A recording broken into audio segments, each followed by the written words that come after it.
young Cameroonians, wherever you find yourself around the world, both home and abroad, this is the destiny of your children.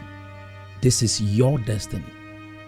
This is your life that individuals are playing with. This is your destiny. If you were Canada, you were the UN, and you have representatives from the Anglophone zone, send in petitions with different versions of history, like the one you just heard. Are you going to take that group of people serious?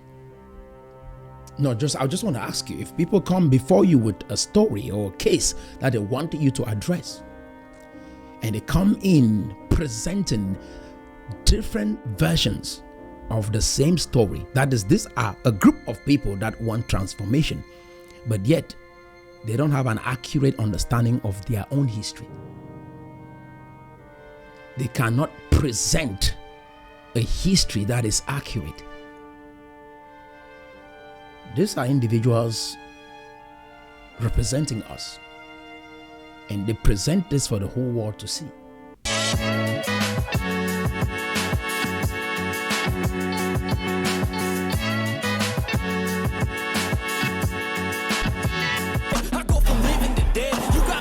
Ladies and gentlemen, welcome to another exclusive session.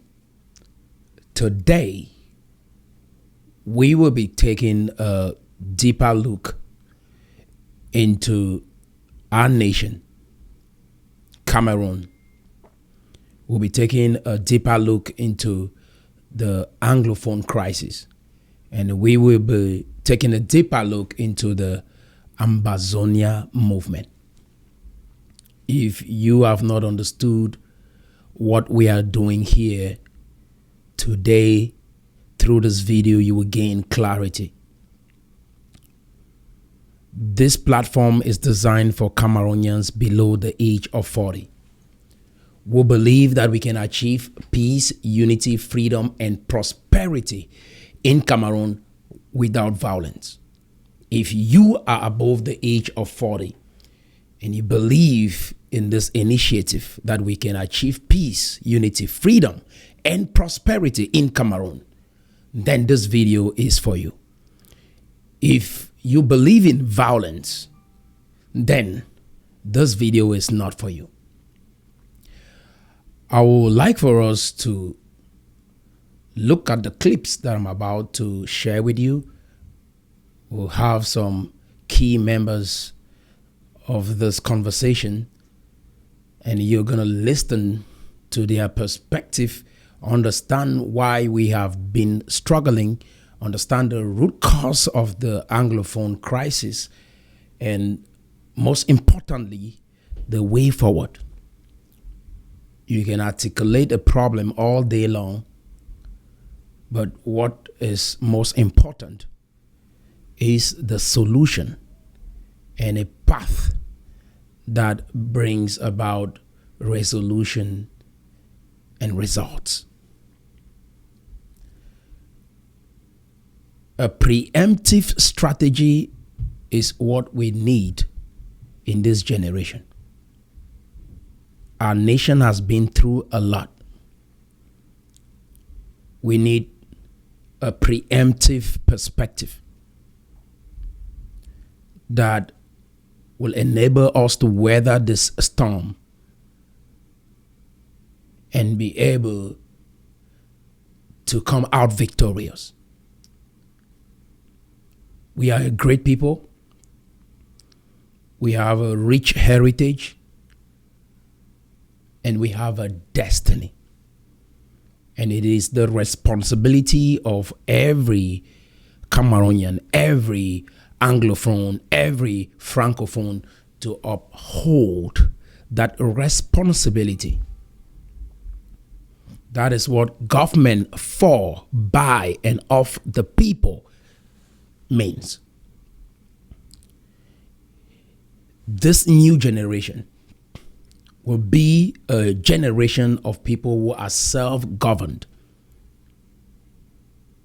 that the responsibility to make our nation great falls on the shoulder of every Cameroonian, not a selected few that will carry the burden of transforming our nation. If everyone among us cannot self-govern themselves, what makes us think that a selected few will be able to govern others? On that note, let's dive into this video. It is going to be very educative, very transformative, and also perspective driven. Come here with an open mind to think for yourself, not within a box or within a group. You came into this world all by yourself, and you're going to leave this world all by yourself. Any group that you are part of, that group should be able to serve collective interest. That is, everyone should be able to find themselves as member of that group, and that group should serve the general interest of everyone. If not, you shouldn't be in that group. That is, we should have the people at heart and not be driven by ego. The mission and the vision to help our nation be better should be prioritized over personal interest. That is, if you feel like you have the right to express yourself, you shouldn't deprive others of that same right.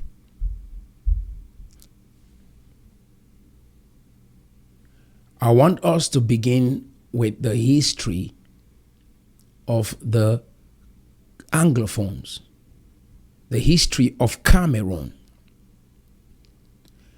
I want you to take a close look so that you can understand why we have not been able to make progress.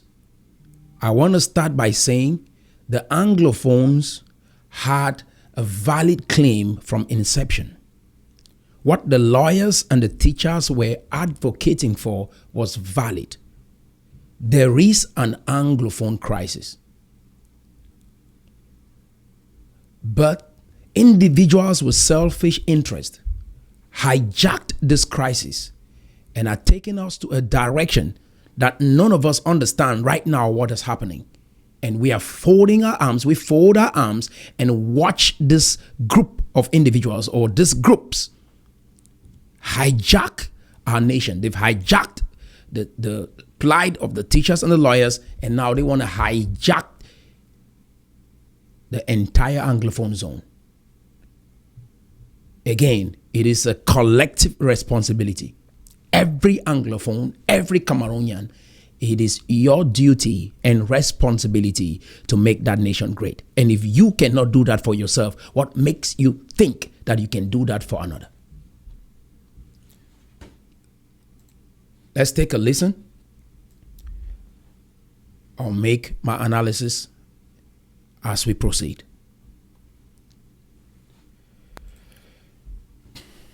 On the 1st of January, 1960, Cameroon gained independence. On the 11th of February, 1961, the United Nations organized a plebiscite within the territory of Ambazonia, asking us to vote to integrate into Nigeria or to federate with Cameroon. On the 1st of October, 1961, Ambazonia gained its independence and was immediately occupied by the Republic of Cameroon. 60. That is the history narrated by Cho Ayaba. If you have studied history in Cameroon, you know with all your heart that that is not our history. The reason why I'm making an analysis to this video, this recent publication on this subject, and I want you to underscore the very fact that he said we gained our independence and then La Republic came in and they haven't left since then. They hijacked our nation.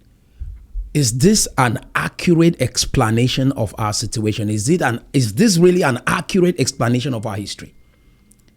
And I want you to pay attention to this, because these are individuals representing you globally at the international level. And this is the history of our nation. The United Nations know the history of that nation. The authorities in Cameroon know the history of our nation. Other African countries know the history of our nation. Is this an accurate explanation of the history of that nation? Keep listening. Keep listening. 40, they moved to France, to the French Cameroon. When they joined, that's in 61 rather, they now got together in what we call the Fumban Conference to craft their first constitution as a federal republic of Cameroon, because the two parts were joining. In that constitution, they said the British Southern Cameroon that was coming to join was going to be henceforth called West Cameroon, and the Republic of Cameroon would be called East Cameroon.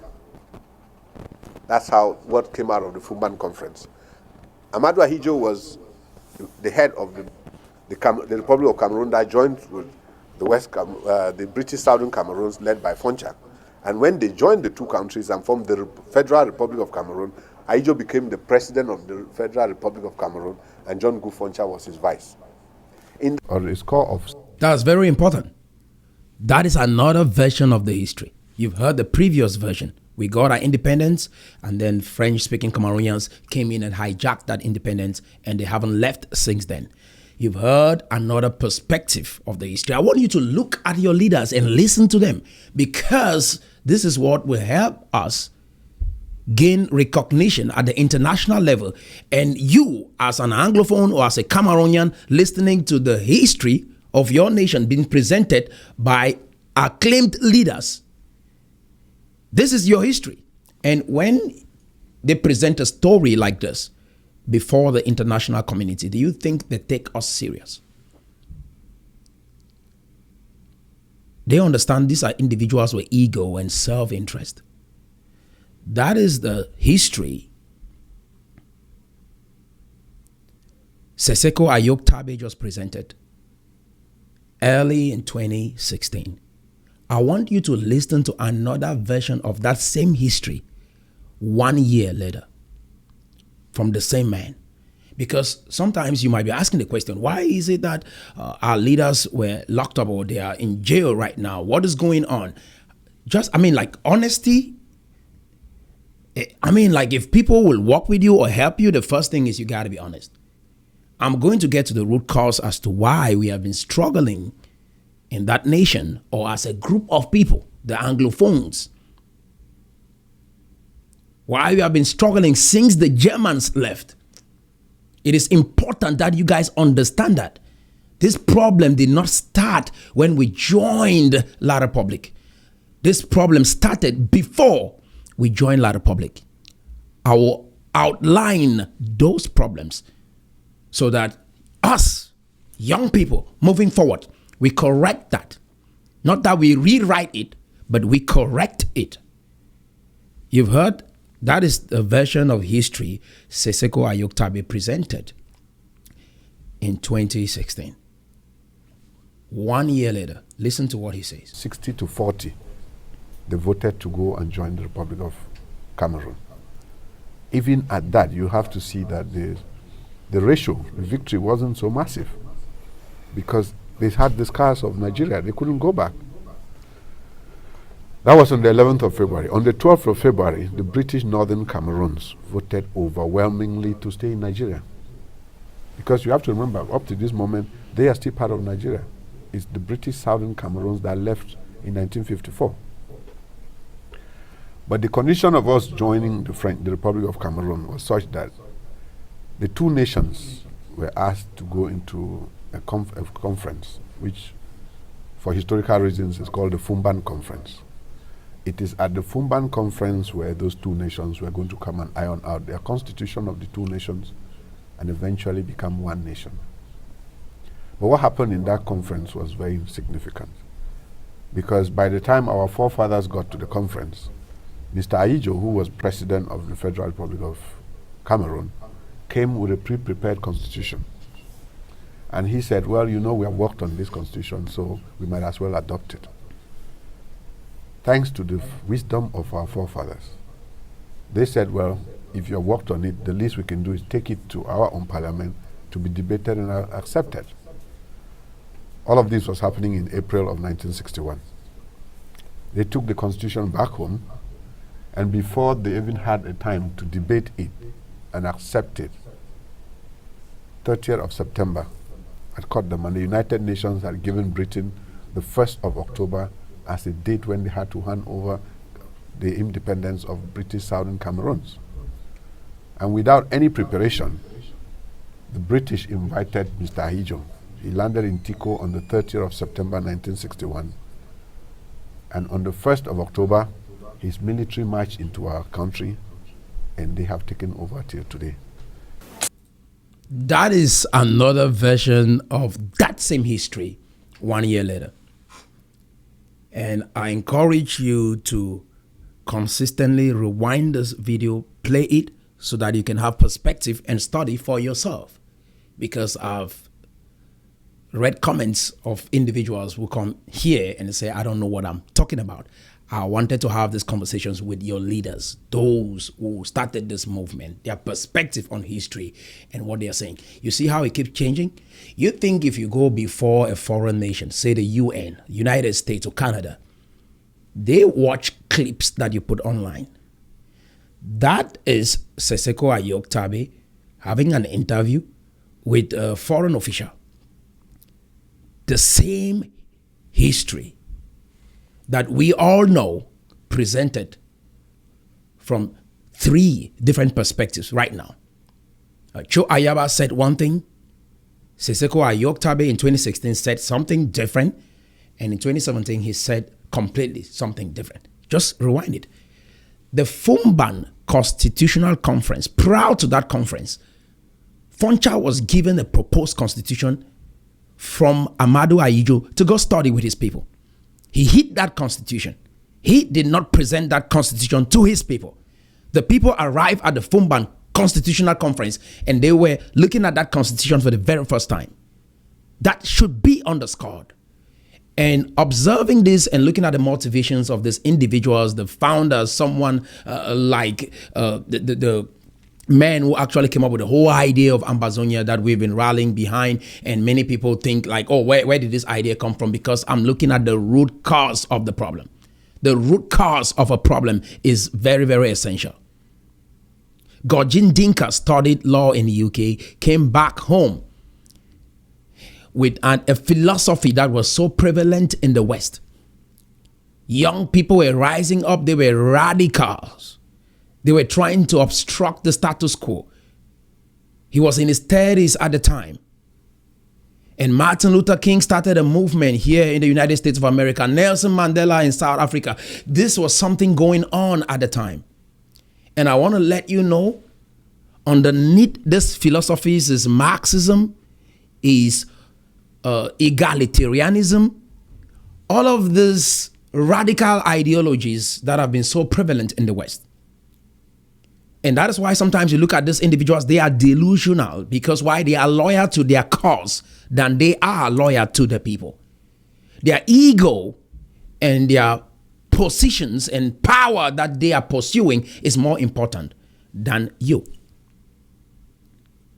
This is a version of history. This is not what Fumban Constitutional Conference was designed for. It was designed to debate the two constitutions, what Southern Cameroonians want that federation to look like, and what French-speaking Cameroonians wanted that federation to look like. the proposed constitutions was presented prior to the Fumban Constitutional Conference so that both camps can study and prepare so that when they come to that conference that they can be able to debate and share ideas as to what will go into the final constitution. Foncha did not present that constitution, that proposed constitution, to his people.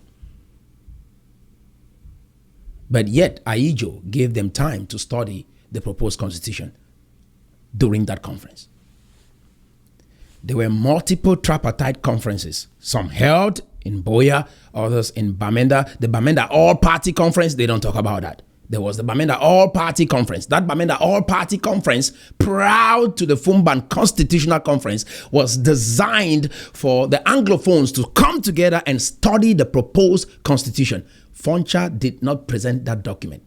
This is our history. Young people, Anglophones, Cameroonians, if we will move forward, you cannot distort history. It is brutal. You accept its totality. You make adjustments. You carve a compelling future. And you make sure that those mistakes don't repeat itself again. I'll get to the root cause as to our real problem. But right now, I just want to let you know, this is our leaders. And you guys think that the young people in this generation will just fold their arms and let you spew this. You can deceive those in the suburbs, in the village, to keep fighting, but they are going to be smart very soon. And they will understand exactly what you guys are doing. Do you think the international community does not know that you have approximately 15 groups with different versions of history? You think they don't know? You think we, the Anglophones, do not know? This is a different generation. We are going to be better. There's no way that our generation will not make progress because of your ideologies and your selfish interests. It will be different. If your children came out and they are worse than you, it is a disgrace to that generation. Your children should be better than you. And I want to let you guys know we are working extremely hard to make sure that we do not repeat the mistakes of the elders, the mistakes of our predecessors. This Marxist concepts, this victimhood status that we've adopted, we are not victims. Anglophones are not victims. We will debunk that myth in this generation. We are not. We are victors. French-speaking. So, Christopher Formillon, I want you to listen to him, right? Another version. These are senior citizens in our nation. With all respect, sir, with all respect, Cho Ayaba, with all respect, Seseko Ayoktabe, I want to let you know, young people, their blood, they are bleeding, they are dying, they are in prison, they are in jail, their lives are at stake. Their future is being jeopardized. We cannot play games with a group of people. We cannot play games with an entire generation of people. So listen to another version of the history. Part of Cameroon that was being governed by the French as part of French Equatorial Africa got its independence on the 1st of January 1960. And then later on October 1, 1961, when Nigeria was getting its independence, the English-speaking part of Cameroon, which at the time was called Southern Cameroons, was given the possibility to elect to either become independent as part of Nigeria or to rejoin the French-speaking part of Cameroon, which had already obtained its independence on the 1st of January 1960. It was a competitive electoral process, and the majority of Anglophone Cameroonians within Southern Cameroons elected to join the French Cameroon, which by that time had already obtained its independence as the Republic of Cameroon.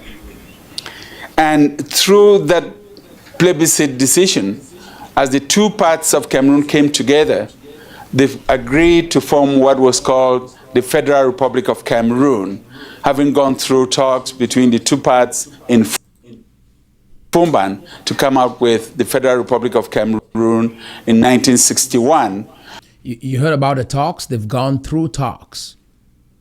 There were numerous meetings before the Fumban Constitutional Conference, and there were other meetings after the Fumban Constitutional Conference. The Fumban, how do you draft a constitution in a conference? The conference objective is to debate different perspectives, but I want you to keep listening.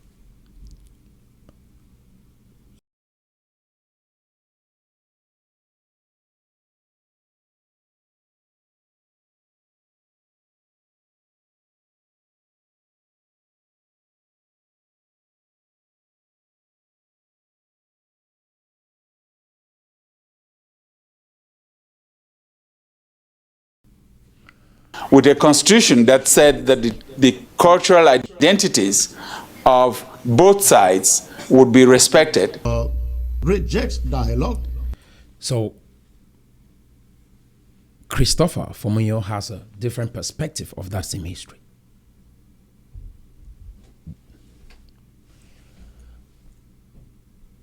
The whole idea is that we have an accurate understanding of our history if it is important to us. People will try to build from history. They will always end up bleeding. They will end up in worse situations. They will end up looking at nations like Eritrea. They will end up looking at nations like South Sudan, impoverished nations. You guys live in the United States of America. Some of you live in Norway. Some of you live in Sweden. Why don't you aspire to help your people be like the nation that you loved so much when got a visa and traveled to, and you've been living in that nation for this while? Why don't you aspire to have your people be like the nation where you find yourself? Why do you want your nation to look like Eritrea? Why do you want to follow the footsteps of Eritrea? Why do you want to follow the footsteps of South Sudan? Can your brain handle that development in the nation where you find yourself? Because my understanding of how the world works, my goal is to help Cameroonians be like America. That what this nation has been able to achieve, if they specialize in the 7 industries that are transforming the global economy, they will be responsible for their nation. Self-government, not some few selected people that will make decisions for everybody or work for the rest. Now, individual responsibility. 90% of the jobs in America are created by the private sector. That is the kind of system I want to see. That no one sits, fold their arms and expect a few selected people called government to take care of the rest. And if you think everybody in Cameroon is bad, that means you too are bad. Everybody's bad. There are some good people in Cameroon. And I believe that if we put our heads together, we can be able to carve a compelling future for ourselves.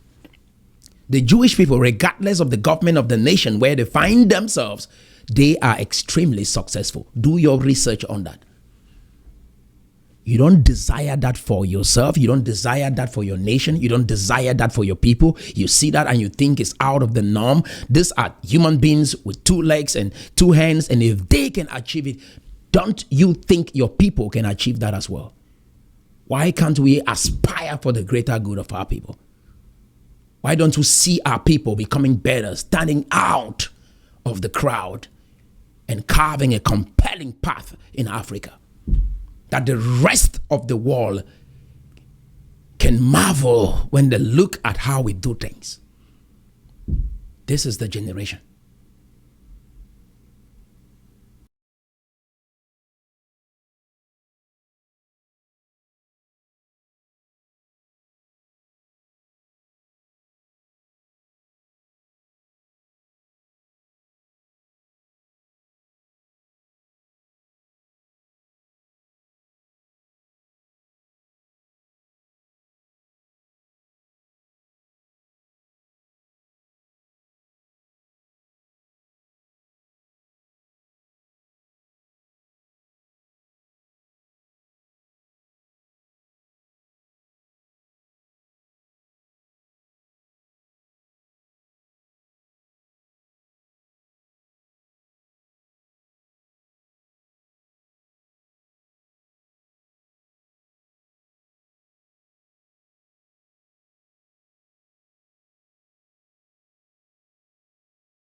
Now, I want you to take a listen to what our the root cause of our problem is.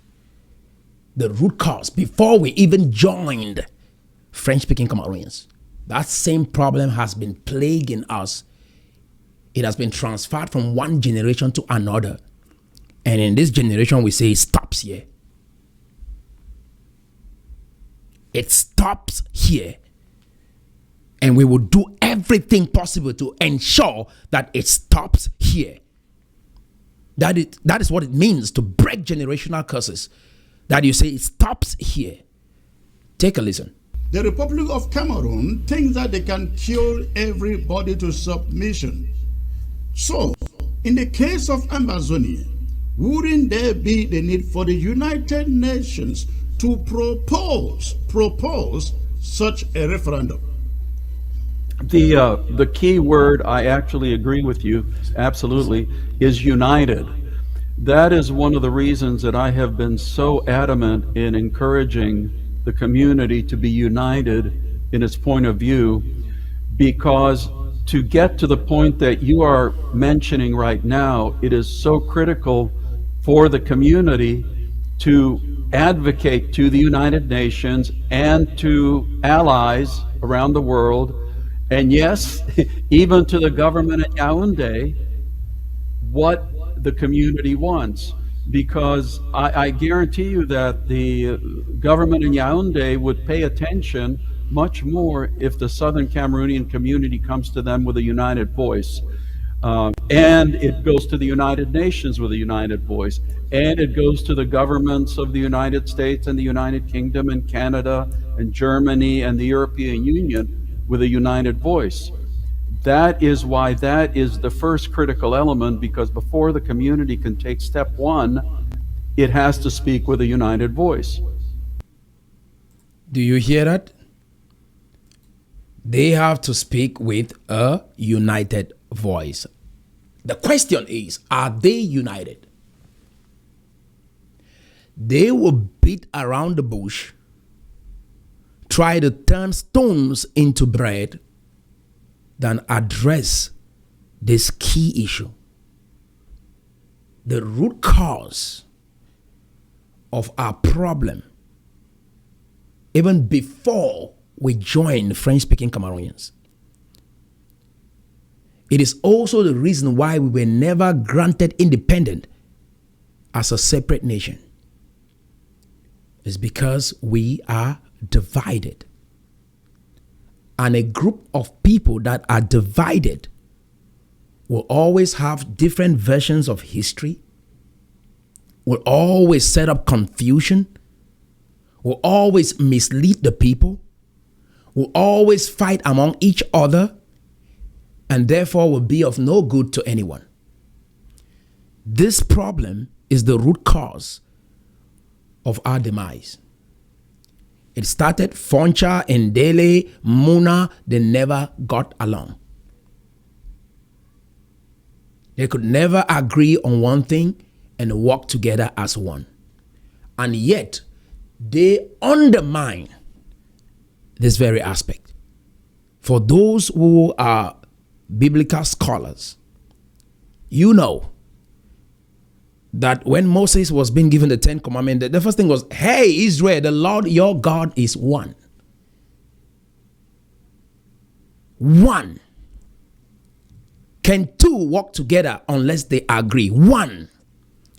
Even Paul Biya can never take the Anglophones serious because we've never acted as one. The British could not grant us independence, or the UN could not grant us independence because we could never act as one. There were nations that were smaller than us, yet they got their independence. And you have not been able to understand why we never got our independence. And I thought I'd take the time today, because I've diagnosed this problem. I understand what is going on in the minds of our forefathers right up to this generation.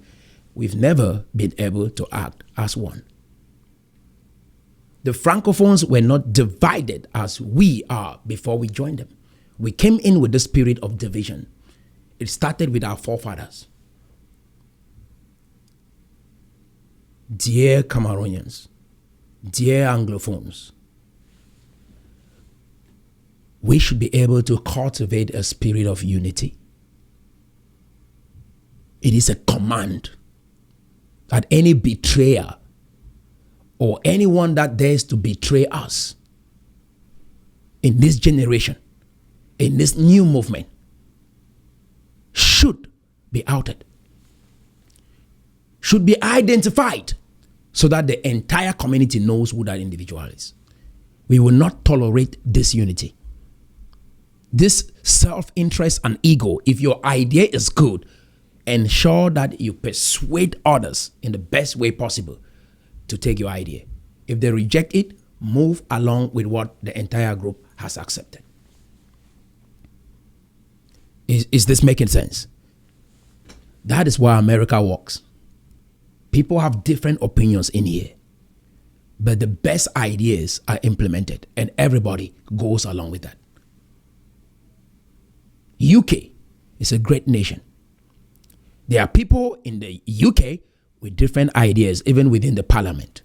But at the end of the day, the best ideas are implemented and everyone works with that. I'm sure many people did not agree on the colors of the light when you're driving, like whether we should have green, red, and yellow. Right? I'm sure not everybody agrees with the light that you see in America or in Europe, wherever you find yourself. When you're driving, the green light indicates you can go. The yellow light indicates that you should yield, and the red light indicates that you should stop. I'm sure not everybody agreed with those colors. But at the end of the day, the majority of the individuals that chose those colors, that system was instituted, and everybody till today obeys that. And that is why we have a functioning society. This conversation is going to blow your mind. Stay glued to this video to the end, because you will find freedom even in your own personal life. You find freedom and have perspective as an Anglophone, as a Cameroonian, as a Francophone, as an Ambazonian. You have perspective, because here, right here, this is a thinking spot. You don't come here to watch, you come here to think. Because you should be asking yourself, why does other societies work? Why is it that ours is not working? Why is it that Cameroon is not working? Why is it that Africa is not working that way? Because if we come up with a principle, we come up with a strategy, we come up with a system, everybody obeys that system. The Bible is clear. God said, because this people in the Tower of Babel, because they are speaking with one voice, no one will be able to stop them. That is why you see we speak multiple languages today, and that's how God divided the nations. But I'm just saying that to help you understand that God's intention was not that we be divided. Because you hear when Jesus Christ died, the whole idea is that he reconciled the world back to himself. That is why you see America is the best and the richest nation on earth. Because every nation around the world is found here. This is the picture of heaven. America is the picture of heaven. And that is why God blesses this nation. Because people from diverse backgrounds have figured out a way to follow a system that works.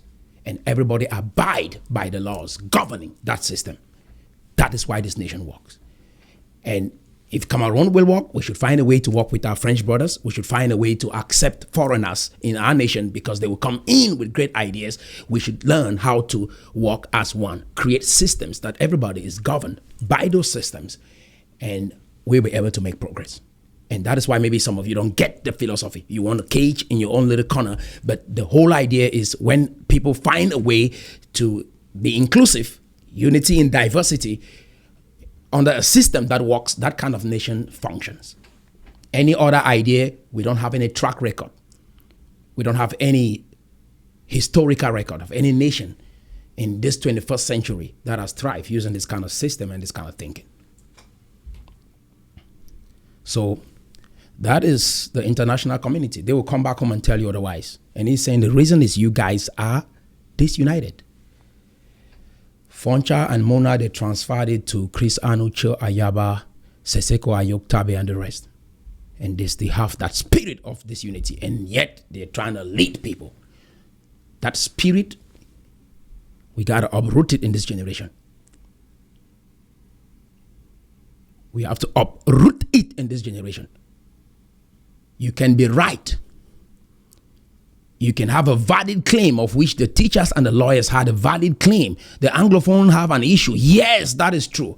But the way that problem has been articulated, if the international community cannot collaborate, then you understand why even the president of our nation, President Paul Biya, has not been able to give us a listening ear. And he says, if you get your act together and be united, even the president of Cameroon, President Paul Biya, will give you a listening ear.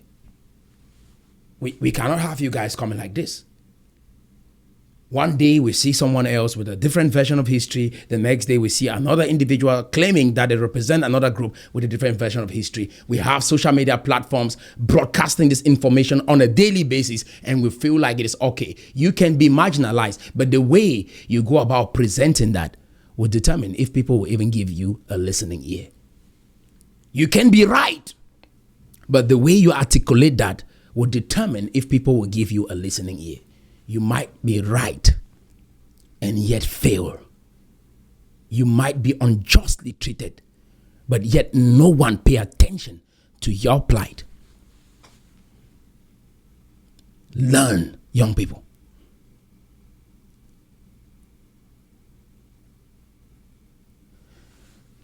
The next step is they will blame the international community and still enforce that victimhood status instead of learning. Chris Anu sat there listening to all of this, left there the same person, and tried every way possible to turn things around to still feel like he is just and the whole world is wrong. That is the problem. That is the problem. Unity. If we got this part figured out, we would have probably had independence as a single nation or as a separate nation, as Anglophones. If we got that part right, we would have been able to make progress in Cameroon, in spite of who is president. Foncha did not present the document. He did not trust his own brothers to share confidential information that can help them have clarity and think and give their own perspective at the Fumban Constitutional Conference, because he did not trust his brothers. He was not united with his brothers. That is our history.